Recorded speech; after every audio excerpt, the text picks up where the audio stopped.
we go. It should play an intro video, God willing, and the creek don't rise. And it did. Perfect. Yay. So is it live on Instagram? It is. Oh my goodness. It's like I kind of really want to go see. Let me see. Oh, man. Post a story and tell them to Hold on one I second. did. I know I should post like one more and be like I'm going to have to actually live fix now. the Instagram live real quick. Create live. I should Yeah. What? post like on my story, like we're live now on the podcast.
What is up, everybody? Welcome back to another episode of the Adaptive Athlete Podcast live show on a Saturday. I'm here, Matt Hotho, with Elina Villemure. Elina, how's it going? It's going so good. I'm so happy to be here at Matt Hotho's house. I'm like honored. Stop. Yeah, so we kind of just did an adaptive athlete experience this morning at Lineage CrossFit. Elina, that's the event that you run, that you're known for. We're going to talk about that a little bit. We're going to talk about some other things in the adaptive CrossFit space. We're going to talk about some of the fun stuff that Elina is doing outside of CrossFit. Really exciting and fun. So I'm so glad everybody's joining us. This is also a slightly different setup for me, but I see some people who've joined us. Becca, Alex, Sean, or Diane Eberly. So this is super cool. Also, if you're watching on Instagram, shoot, this is not a good view for you guys. So I got to figure out how to flip that around and make that fit better for you guys on Instagram. You know what? If you're watching on Instagram, you're going to need to go over to YouTube. Oh, wait, nope, I got it. Nope, I don't got it. Hold on one second, guys. Usually I don't have technical issues. We're going to take one more second solving this, and then we're going to fix it. Is it like upside down? No, it's like just the in between us. Oh. And I can't get it to like size right. But that's okay. We're gonna roll with it. So if you're watching on Instagram, let's actually, no, because if we do that, we'll lose the 2 up that we have. Bummer. Here, I'll show you what I'm seeing. Sorry. See how it's kind of cut off there in the Instagram one? Which like, one's the Instagram one? That Oh. one. Oh. So we'd have to like come here, Oh, we can just kind of cozy. Okay, cool. That'll work. Now we're like a little bit in the frame. Yeah. All right. Now we're in the Instagram frame.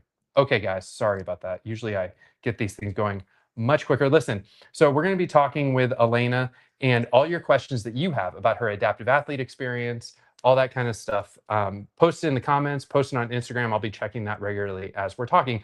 But Elina, let's get right into it. So you just did the adaptive athlete experience today at Lineage CrossFit. What does that consist of? Yeah, so the Adaptive Athlete Experience, it's a 2-hour seminar, and it consists of a lot of adaptive fitness. So we have 4 different impairments that we work with. So we work with the seated impairment, lower extremity, which obviously lower extremity can be, loss of a leg, loss of function in a leg, even a broken leg, upper extremity, same thing in the arms, and then visual. So, people, when they come to the seminar, they actually get to experience working out blind, and then also being somebody's guide for someone who's working out blind. So those are the biggest 4 impairments that we work with.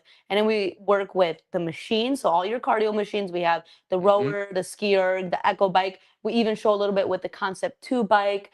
And then we work with the deadlift, picking something up off the ground, shoulder to overhead, putting something from your shoulder to overhead. We work with the burpee, and then we also have jump rope. Yeah, jump rope's just fun because we get to show off Equip products a little bit and show off all the different type of adaptive jump ropes that there really are out there. Yeah, so right off the bat, Equip Products has helped both Elena and I actually get our projects up off the ground. They've They really supported have. the Adaptive Athlete podcast. You said they support you. Yes, yes, yes, yes. Yep, they have. I had no idea where to start, and I hopped on a call with Dana, Yeah. and she really helped me, figure out their adaptive equipment. She even gave me a code to get it for cheaper, and you just really helped me get started. What's your code if people want to get 10% off? So the code. So we have. I always say, if I was a billionaire, I would be able to just put all the equipment in all the gyms. I'm not a billionaire, so I'm a 22-year-old kid, about to be 22. So I have a code with Equip products, and it's 10% off, and it's AAE because that's adaptive athlete experience. So AAE 2025, and you can use that, and you'll get 10% off of any of the adaptive equipment on there. I love that. I love that. Yeah, I wish every gym had access to like the handles for the Echo Bike and multi ropes. Right. Just when there's people in my gym who walk in who broke a leg and they want to work out seated, or I want to give them a seated workout, and they're like, oh, if I had multi ropes, they could totally do this. Right, and then I wouldn't totally have to think of something else other than jump rope, because at that point jump rope isn't even a limitation anymore. Oh, now we got these ropes for you. And so yeah, having the adaptive equipment, and that's what's nice for me, is because I do have, like, obviously a suitcase full of their adaptive equipment. It comes in really handy when I have somebody in my gym who's just injured.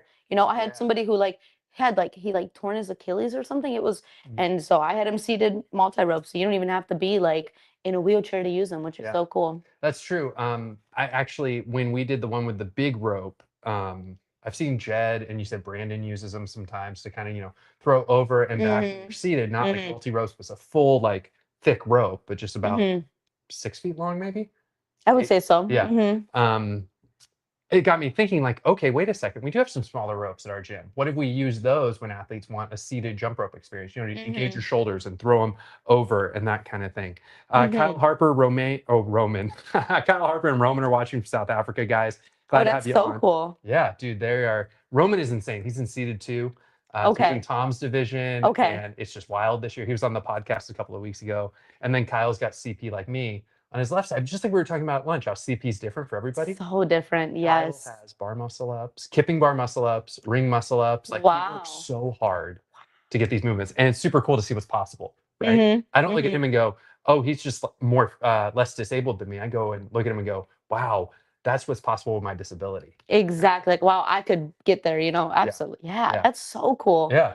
Oh my goodness. So let's hop back into the adaptive athlete experience real quick. One thing that stood out to me that blew my mind was so it starts and you go, all right, guys, here's what we're doing today. We're going to fill 2 hours. And honestly, there's sometimes when I go to things and I go, how are we going to fill 2 hours with this, right? Right. I was wrong, because you started out with, okay, we're going to split up, and there were 4 stations, basically, like you said, seated, upper, lower, and vision. And I was in vision with with one of our members, Greg, and you were like, I'm not going to tell you how to do these movements. You guys figure them out. Yeah. And I'm sorry if I'm giving away like a big part of your seminar. No, but I love that part. That blew my mind, right? The idea that like, oh, and a part of me was like, well, I've seen a lot of this. Like, I'm not going to steal Greg's opportunity to like have that learning experience, right? Like, I was thinking about things that I've seen Sarah Perry do, other things like that. But it was cool to discover it together with him. And it was just really cool. The things that people came up with on their own before you even said, yeah, this is kind of how you would do it. Yeah, and that's why I do that is, it's so cool because, a lot of people that we have in the seminar are coaches. So if you're a coach, you already are in a position where you're going to maybe have an adaptive athlete that you're going to have to come up with your own ideas for. I'm not going to be there in your ear saying, oh, just do this.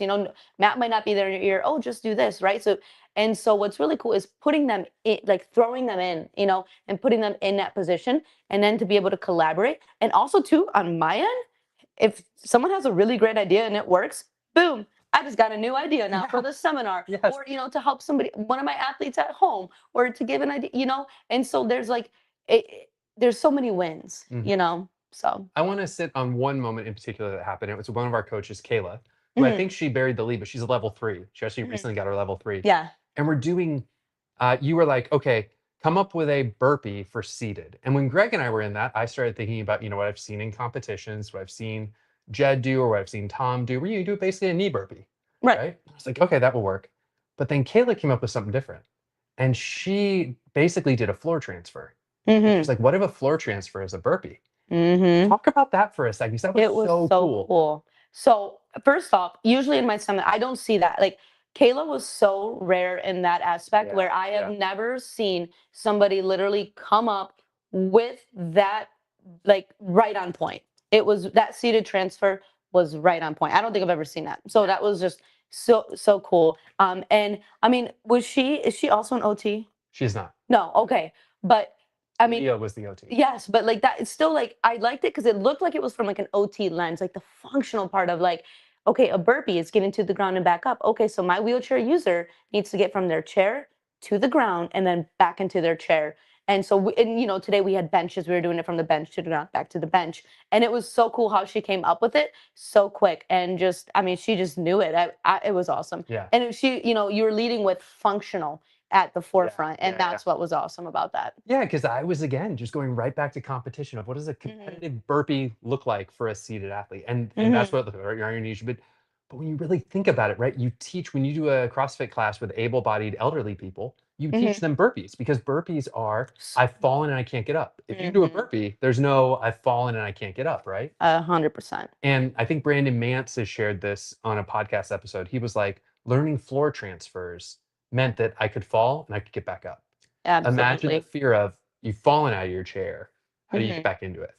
Absolutely. Absolutely. And that's why, I mean, that's what we lead with is like, if somebody falls out of their wheelchair, how are they going to get back in? That's the most important. And then two, just the daily things that a wheelchair user has to do. They have to get seated from their chair to the couch, to a toilet, to the car, and be able to do all of these transfers. And I think like that to the floor, back into their chair, if they can do that, they're set up to do all these other transfers that are just, a step less than that. Yeah. And so it's so important. I had an adaptive athlete. He was in a power chair.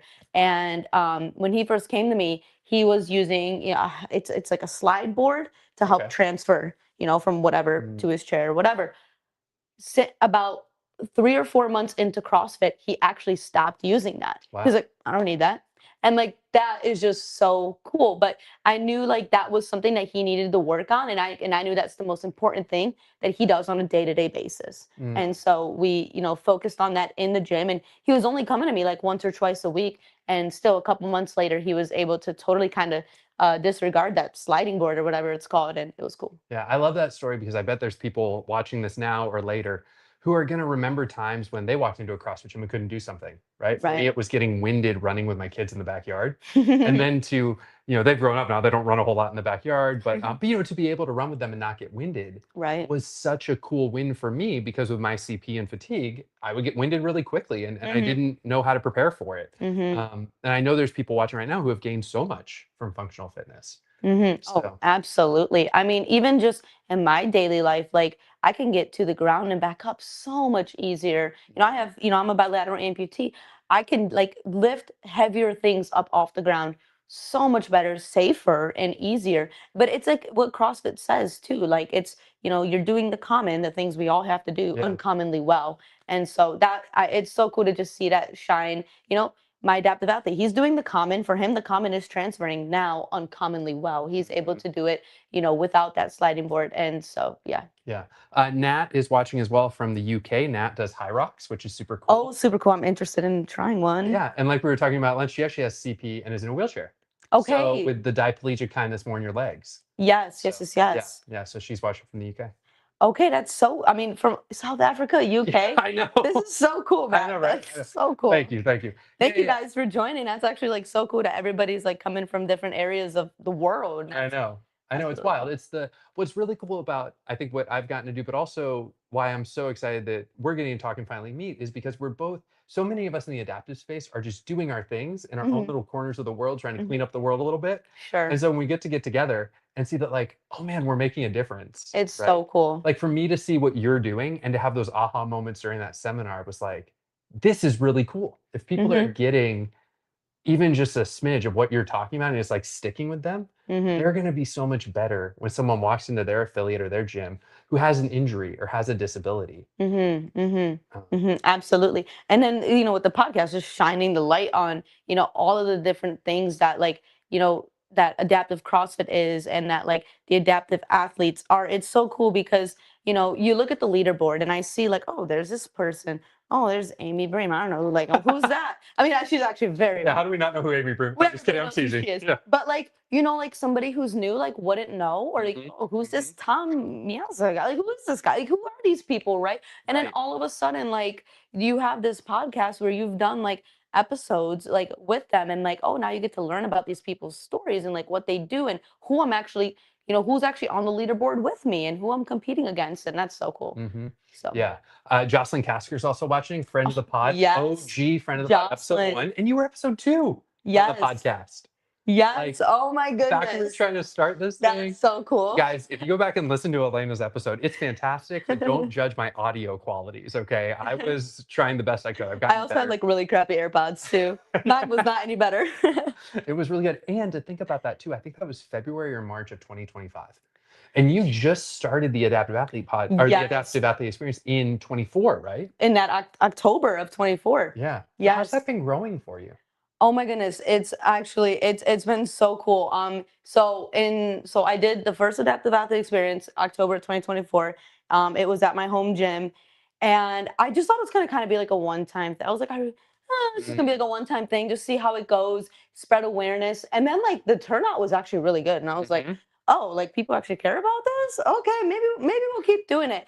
And then like, I mean, I had like my mentors in my ear, like, hey, like, you could travel with this. Like, hey, like you could bring it to other gyms. You don't just have to do it here. And I was like, what? No way.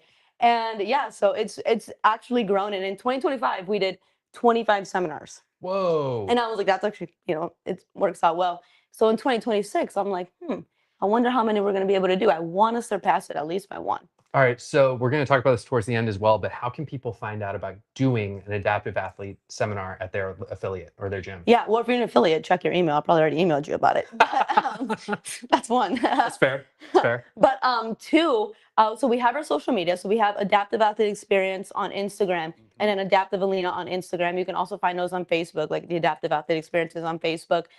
Reach out. I'm constantly checking my DMs, my emails, my messages. Reach out and ask me about it, tell me about your affiliate. If you're a coach, you're an owner, or if you're just like an athlete at an affiliate, a member at an affiliate, and you're like, this would kind of be cool if it came to my gym, reach out and get us connected. And yeah, awesome. I want to talk about a couple more fun highlight moments from the seminar. Yeah. And then you were going to ask me what I thought of it, but maybe I'm just giving it all away right now. Right. I'm like, I really want your thoughts. You haven't said anything yet. We went out to lunch, not a single thought about this seminar. I'm like, all right, in the podcast. I wanted to save it all for the live show, man. Yes. No, so I mean, right, it was my first time using an Aldridge arm. Okay. I've never used an Aldridge arm. It's hard to describe. Can you describe how an Aldridge arm works? Yeah. Okay. So it's so interesting. It took me forever to actually learn how to use it, by the way.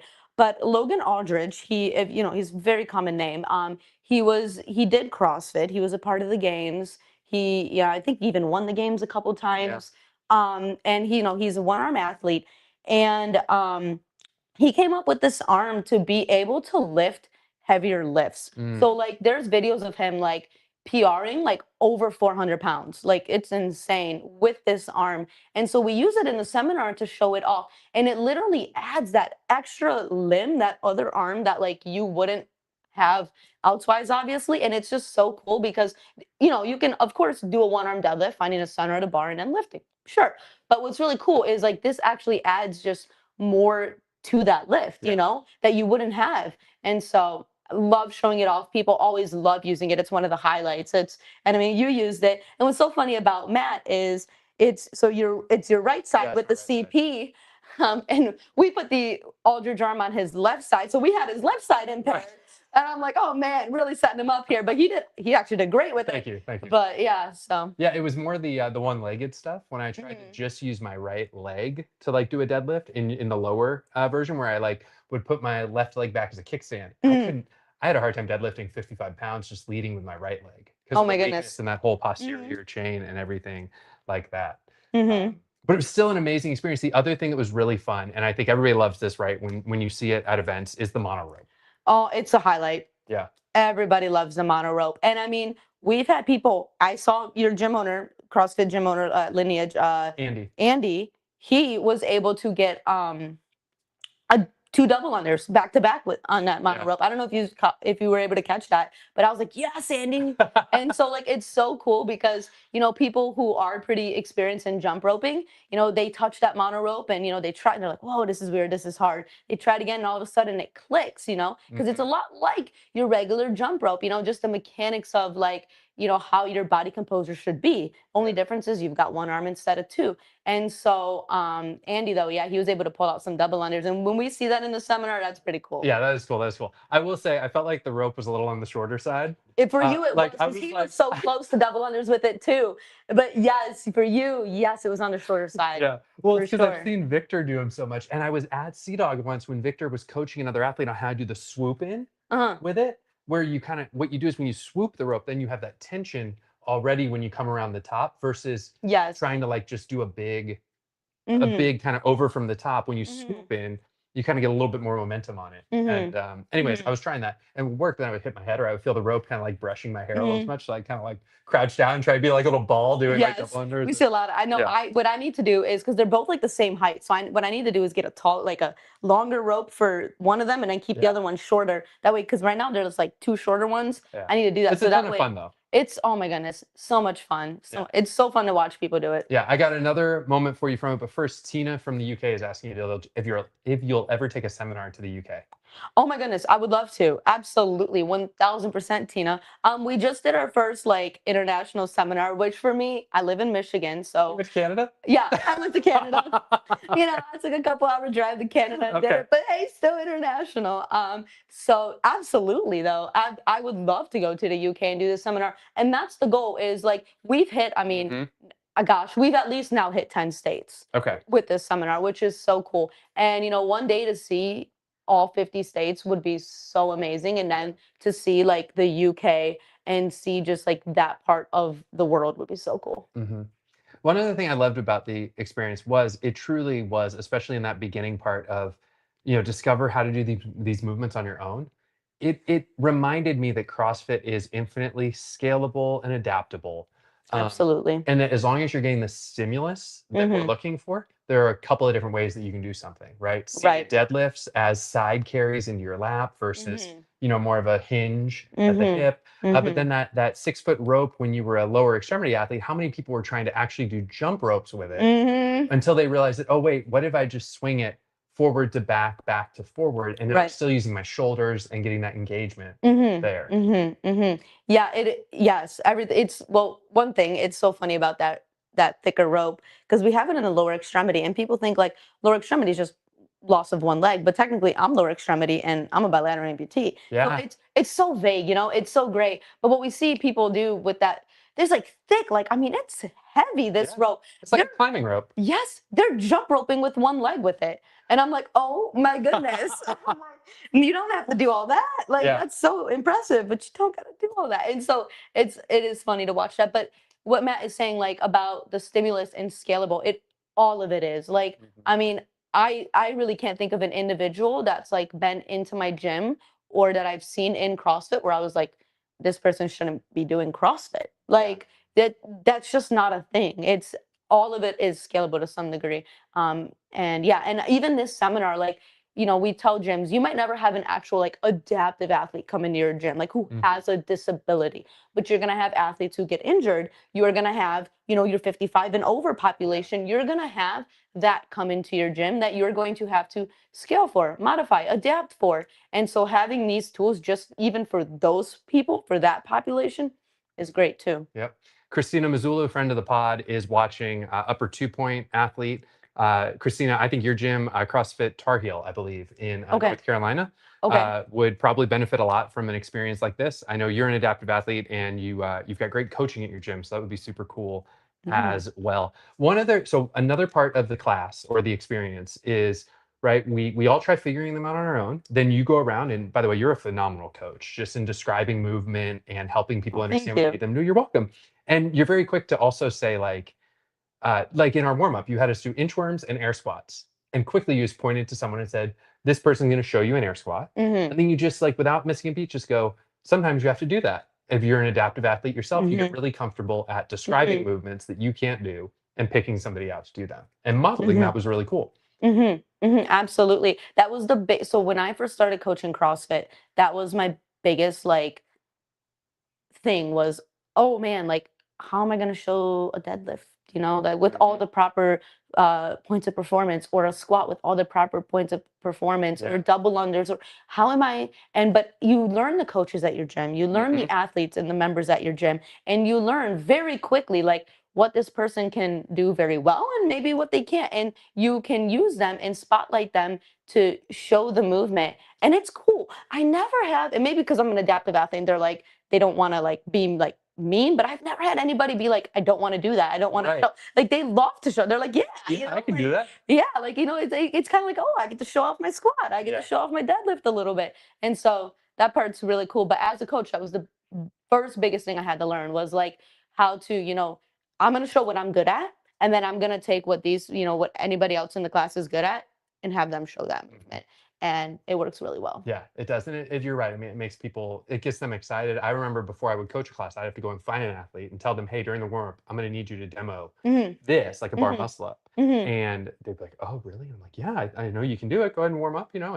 And they were just so excited. You see them before class just going, okay, you know, this is my chance to shine. So that was cool. Sue Jordan's also watching us from, I believe, Johannesburg, South Africa, or maybe a little bit more close to the coast. One cool thing that Sue does is she scuba dives. She's a seated one athlete and she does scuba diving. So seated without hip and likes going scuba diving. Wow. I know. Her upper body's got to be like crazy. Like, wow. Yeah. We're working on getting Sue on the pod. And so I can't wait to hear more. Yes. Oh my goodness. Scuba diving. That's so cool. I've always wanted to do that. That's awesome. It's, that's so much fun. Okay. So then the next part of the class is you go around, you coach us all through what these movements are, and then you set up a 16-minute AMRAP. And we all do 16 minutes where we just go to each station basically. So you start in vision, you go through all four visions, all four movements in vision, which by the way, I don't think I said this, but the four movements that you do in each station are a deadlift, shoulder to overhead, burpee, and some sort of a jump rope movement. Seated does multi-ropes, equipped multi-ropes. I tried to channel my inner Tom Miazga and I failed. It was very hard, but if you've ever seen him do multi-ropes, it's insane. Oh yeah. We all try to like go against him, and one-on-one, you don't stand a chance. Yeah, you don't stand a chance. So undefeated. And so so that 60-minute AMRAP though, you're going through it and you're like, okay, I'm a little tired. Like, you know, I did a workout before this, I'm a little tired. But then by the time you hit the halfway point, I think you realize just how much those adaptations take and tax your core. And then they also tax your shoulders a lot, because when you're seated and you're in the lower extremities, a lot of those movements, you're moving that intensity into your upper body. You are. And I'm sure you know that from your own experience. You have to compensate. I mean, even for me, like I already obviously have like my two prosthetic legs, but I can still like, you know, do lower movements to a degree. However, when I have a surgery and there is no walking happening at the time, there is no doing the lower movements to a degree. It's fully adapting it to my upper body. And then now I'm also using my upper body to get around even more. And I'm like, it's totally a perspective shift. And I'm like, holy moly, like somebody in a chair, like this is like their everyday of like in the gym, it's core and upper body, and then getting around its core and upper body. Where even if I work upper body in the gym, still getting around for me, I can walk on my prosthetics. Yeah. You know, and so it's nice to have that, but this is a lot, like a lot of shoulder, a lot of core in the seated and in the lower extremity. Yeah, and that was what stood out to me after that 60-minute AMRAP was I was cooked. Oh, I was just like, oh my gosh. And then you're like, hey, we're going to cool down with some machines. And then you are trying to like go crazy. It's a cool down.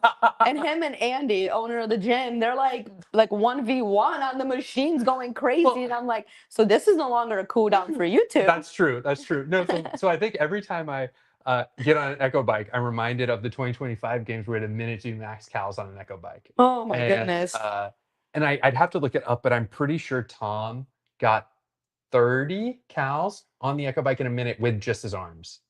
And like, Insane. right, I know. And so I'm like sitting there with Andy, and I'm like, all right, let's go. And like, the echo bike's moving because, of course, at a games experience, they have someone sitting in the, weighting it down, and Yeah. it's moving. And then I didn't have my screen on, and whatever. Mm. We got done, and the only thing that lost was my pride, but that's okay.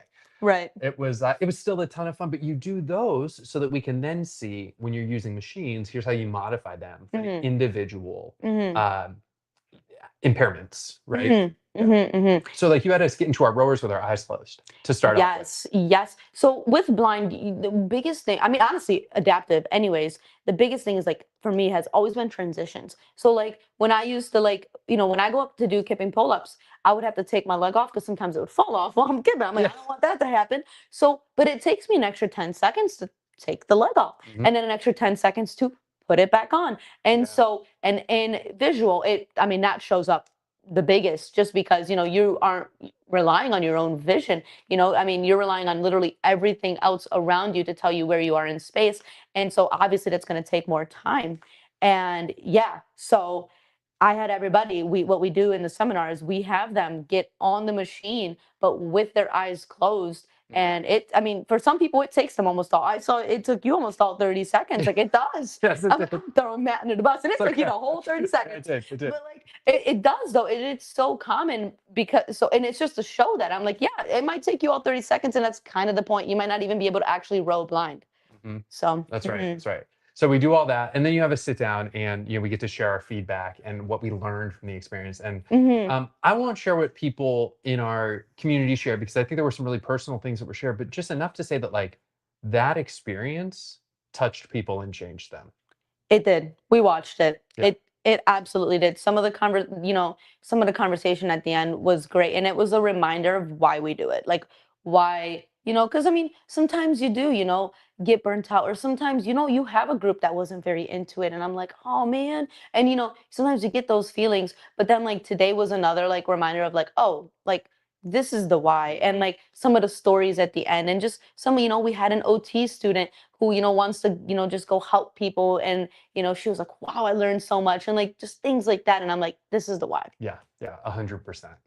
All right, so that's the adaptive athlete experience. If you want to know more about it, you can follow Elena at Adaptive Elena. You can also follow the adaptive athlete experience at Adaptive Athlete Experience. I believe your website's also AdaptiveAthleteExperience.com. AdaptiveAthleteExperience.com. Reach out to her, schedule a seminar. They go about 2 hours. Is that your normal length? It used to be 90 seconds before we added the machines. That's fast. 90 seconds, guys. 90 minutes. Used to be 90 minutes. Gotcha. And then we added the machines, and so now it's a full 2 hours. Yeah. Honestly, the 2 hours flew by because of the self-direction that you get in that moment at the beginning to kind of go, let's figure out these movements as a community with the person you're working with. Then for Elena to coach them, then for you to go, okay, now we're going to do them, and then to cool down on the machines. It flew by. It was an amazing experience. So, all right. So that's the adaptive athlete experience. Let's talk about Elena though, and what's coming up next in your life a little bit. Well, so I am in school. So I'm in school to be a teacher, which is why I love this seminar and just teaching and coaching and just being in that role. I'm like, this is, what I'm called to do. And so I absolutely love being in that role. So I'm in school to be a teacher. I have about 2 more years left of that. And then recently in the last year, I took on sled hockey. Sled hockey. Yes. Tell me about it. So for any of you who watched the 2026 Paralympics, you know that the Team USA sled hockey, for the men anyways, did phenomenal. But the women weren't there, right? The women are still working to... So I guess it's a great time to talk about that because the women right now in the sport are trying so hard to get the Team USA women's team, or just sled hockey in the Paralympics. There is no sled hockey in the Paralympics at all. So for women, yes, for women. And so we have a Team USA team who will, go against maybe, a China team, a Canada team. Like we do have that, but there is no actual Paralympics. And so the goal is that they'll have one by 2030. And so I'm like, well, then my goal has got to be to make it on that team by 2030, of course. And so That's the goal. I've absolutely fallen in love. I've never been into adaptive sports like that. You know, it was always I grew up riding horses, and then it was CrossFit, and that was it. And CrossFit was just, it's fitness, it's working out, and I took on more of the coaching role in CrossFit. So like the competing part was never really like high on my radar. Where now with sled hockey, it definitely is, and yeah, Wow. I'm in love. All right, so a couple of questions. One, is it sled hockey or sledge hockey, or can you use that interchangeably? I think the Canadians call it sledge hockey. That makes The a ton only of time I sense. hear somebody say sledge hockey is a Canadian. Okay, gotcha. Yes. Gotcha. By the way, Cassie says hi, and Leah, who was in the seminar today, says hi. She's Oh. watching and said Oh that my it was goodness. an amazing experience. Oh, thank you, Leo. Thank you so, so much. Yeah. Yes. Okay, so it is sled hockey in the US, sledge hockey in Canada, but whatever. Okay. Yeah. But you were also telling me that like you can design your own sled, and Mhm. as you get better at the sport, you move your skates closer together. Yes. We were talking about this at lunch. And what I found and what people find so challenging about this sport is, you have to learn how to balance on a sled, out on the ice with, and it's like it's two different blades, and they are, eventually only should be like around like a half an inch to an inch and a half apart. So I'm right now like at 1 inch apart. That's like a pretty good place for me to be. But I started with like 3 inches apart. Sure, to And be able to just balance, right? yes, absolutely. And so that is one thing. And then yes, the you do get you can kind of get like custom sleds and custom buckets and things like that. So the sled would be the part like the heavy duty whatever thing. That you And sit in. no, what you sit in is the bucket. Oh, okay. So what you sit in is the bucket. And so I have a sled, but now what I'm going to get is a custom bucket where, I mean, my amputations are, some people don't need a custom bucket to put their legs in because they just put their legs on the end of the sled. For me, I take my legs off. So I need like a custom bucket to be able to put like when my legs are off, like my limbs into like a barrier into like protection basically into the bucket. And so that's what we're getting done right now, and the place that's doing it is called Unique, and they are actually up in Canada. And so Okay. So they're making you a sledge, which you're going to call a sled when you get it down here. yeah, Okay. they're making me a custom bucket. Okay. Yeah. Right. They're making the bucket. Okay. Mhm. Now, you were also telling me that you have some distinct advantages in sled hockey Mhm. because of your particular impairment. Right. And so, well, what I found with CrossFit first is I loved it, but there is not a division for a bilateral amputee. And so and when I work out, just in general, I work out with my prosthetics, unless there's a reason why I can't wear them. But if I can, I'm working out with them. However, when it comes to the competition side of things, it's really hard because I would put myself in the AK, the above knee division, but those are Mhm. all girls who have a full leg and then missing one leg. Where me, Yeah. I'm missing both of my legs, one above the knee and one below the knee. And so that made it really difficult to kind of keep up with them.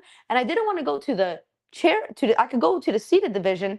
But the issue with that is I just don't work out seated Yeah. unless I have to usually. And so like I really do like trying to work out on my legs because I have to move around on my legs to get around. And so that was the issue with that. But now with sled hockey, what's so cool is the best in the world, Declan Farmer. Has the same amputations as me. He has a below knee and an above knee, and he is literally the best in the world in sled hockey. And that really gives me a lot of hope that like, oh wow, like, what has always been my disadvantage now for the first time ever is my advantage. And so I really have no excuse. Yeah, for sure. Where are the Paralympics in 2030? Utah? I have no idea. Okay. I swear California is 28. Like Ben, can you effort it's that for LA. us? LA? Yeah, look it up. Where's the 2030 Paralympics? Because they'd be LA winter. is 28. Winter. Yeah. Yeah, so but that's the summer. So Yeah. LA is 2028 summer. We'll figure that one out. Real quick though, Declan Farmer, if you're watching this, which you aren't, but if someone sent it to you, we would love to have you on the podcast. I'm a Tampa Amen. native. You're a Tampa native. We can make this thing happen. Okay. I'd love to talk to you. One thing that is super. Oh, you got the space? French Alps France. Oh, the French France. Alps. Ooh. Oh, oui. Okay. All right. Cool. Fancy. That's awesome. Yeah. Oh, man. Okay. So French Alps 2030 is the goal. That's the Let's goal. go for it. Let's talk a second longer about some of the fun stuff in sled hockey. The sticks, and I say sticks because you get two. You get Yes. two sticks that you can use. Yeah, so obviously these two sticks are shorter. And people think that like, oh, so you just cut like a normal hockey stick in half.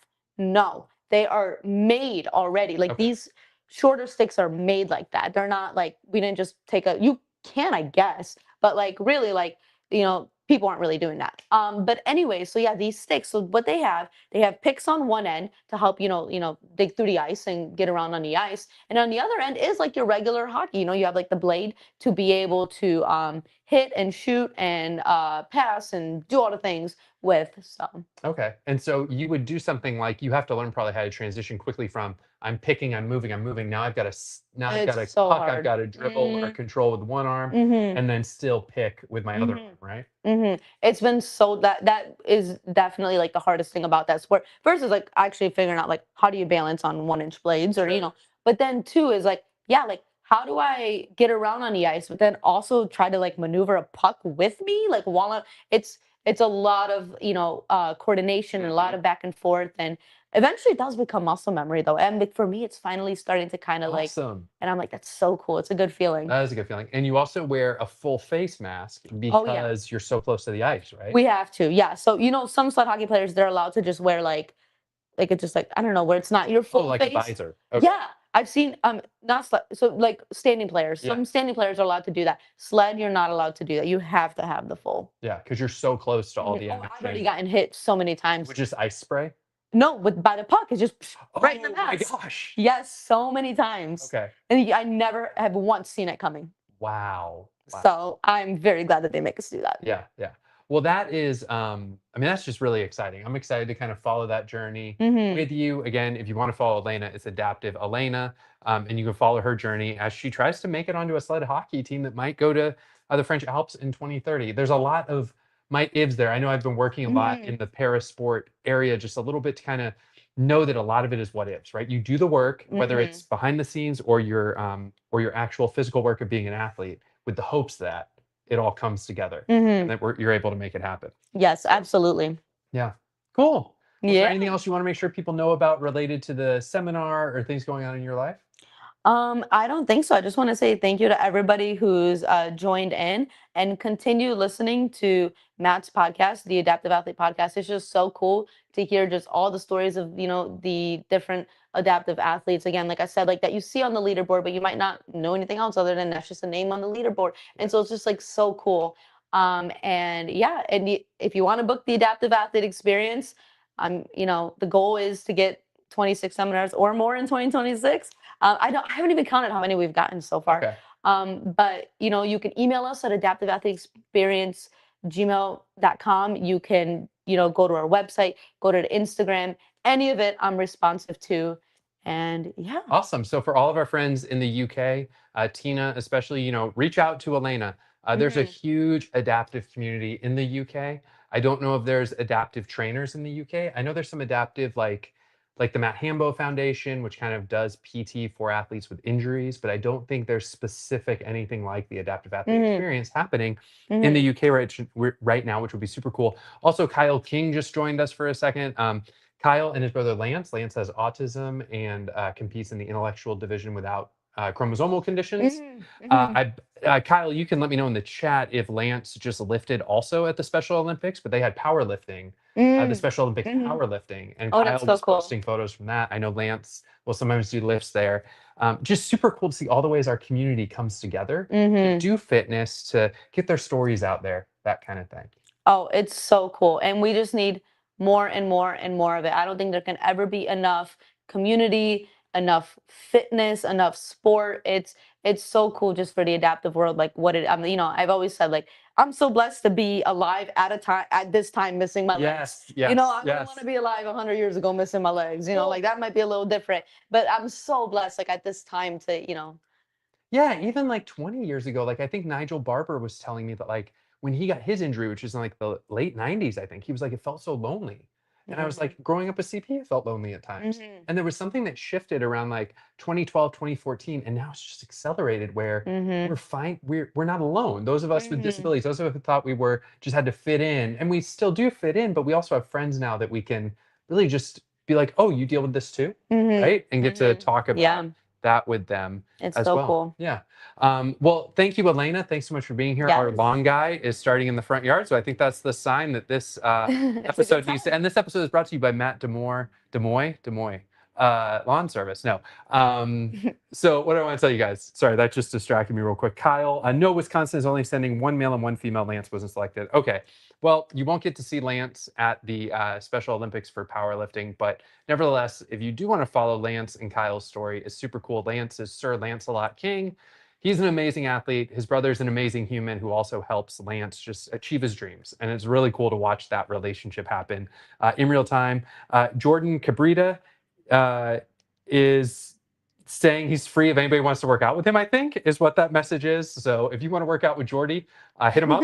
You can work out with Jordy in Australia. Oh my gosh, we've got Australia watching too. That is so This cool. is crazy. Listen, guys, we're going to wrap up right now because, again, the long guy's coming by. But I want to tell you about one thing that's coming up on Tuesday. I've got a podcast dropping with Noah Cook.